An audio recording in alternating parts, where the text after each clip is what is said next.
So most of you guys know me as, a yapping YouTuber, someone who's just trying to milk the content out of the AA re-release, right? But Loki, I wanted to make an actual video talking about reasons why. I'm just spitting straight facts. I don't have no script or anything here. I'm just straight up spitting what I think personally about Anime Adventures, on why I'm actually excited for the re-release. Now, a lot of people in my comments have been saying people are just nostalgic, the game's not good, it's not going to compare to these new tower defenses. And I'm just going to go over some of the reasons why I believe it's not going to compare to them. It's going to be better. It already has been better. Right, so first of all, I'm going to start off with a big one. Scaling. Scaling in these games, I'm going to talk about two different types of scaling. There is the strength scaling of a unit, and then there's the speed scaling of the game, which is how long the stages will take and stuff. Now, people complain about AA not having 2 times or 3 times speed. That's just dumb, because the stages take the same amount of time as these other games with 2 or 3 times speed. And that's because when they add these 2 or 3 times speed game passes, what they do is they just scale up the levels and make them take longer without those. So then it ends up taking the same amount of time. So it doesn't really matter. On top of that, we also have the damage scaling. Now, a lot of people complain, AA, pay to win, talking about, actually, I don't like AA because every single thing about it's pay to win. Traits are super hard to obtain. There's a reason why traits are super hard to obtain, and that's because they aren't meant to be on every unit. You're not supposed to have a mythic trait on every single unit. You're supposed to have maybe a nimble on all of your units, because they're rare, so that there's not that many of them, because the game's not scaled to them at all. There's 2 things in the game that require you to have these unique units, and one of them's a tournament, which rotates out from trait to traitless every time, and the other one is leaderboard runs, which you're not doing unless you put thousands of hours into the game. And if you have by that point, you've probably already obtained unique free to play. And that's what's crazy to me, is that people who haven't played Anime Adventures at all seem to be talking about how they're mad that the traits are too hard to obtain and it's too pay to win. Now, another thing people talk about on another thing of pay to win is events being pay to win.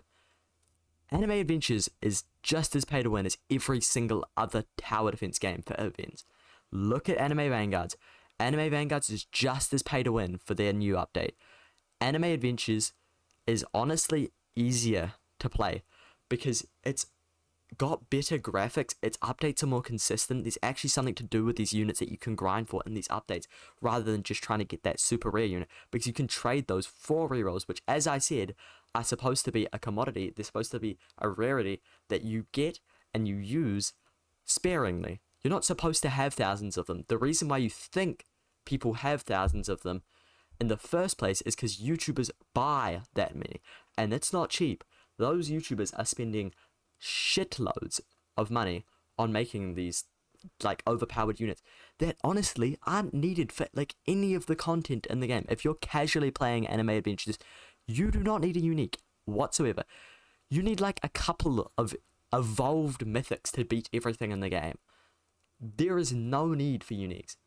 On top of that, these people do this as their job, so no wonder they're investing in their job. It's crazy to me that people think that they need to have rerolls, because you don't. The units are strong enough on their own. Now, another thing I wanted to talk about is animation and VFX. A lot of people are saying Anime Adventures is going to be out of date. It's going to be worse than these other games, and that's just not true. I mean, Anime Adventures, you can look at a video showcasing some of the last updates of the game, and their VFX, in my opinion, are honestly better than Anime Vanguard's VFX, which is insane, because Anime Vanguards has had a whole year to compete with a game, and they've had so much more time and other stuff. But the VFX honestly is amazing in Anime Adventures. The maps look amazing. The designs for cosmetics and stuff like that are way better than Anime Vanguard's. As I've said previously, honestly, they've beat Anime Vanguards in almost every single aspect. Anime Vanguards has added more quality of life features, which sounds good, but none of them are actually really needed. If you think about it, all they really do is make macroing easier. I mean, take a look at Unit Manager. If you ever look at the Unit Manager, it just makes macroing easier. All you do is you open up the Unit Manager and you upgrade the units through there with a macro. It makes it easier. It makes it so you don't have to even like click precisely.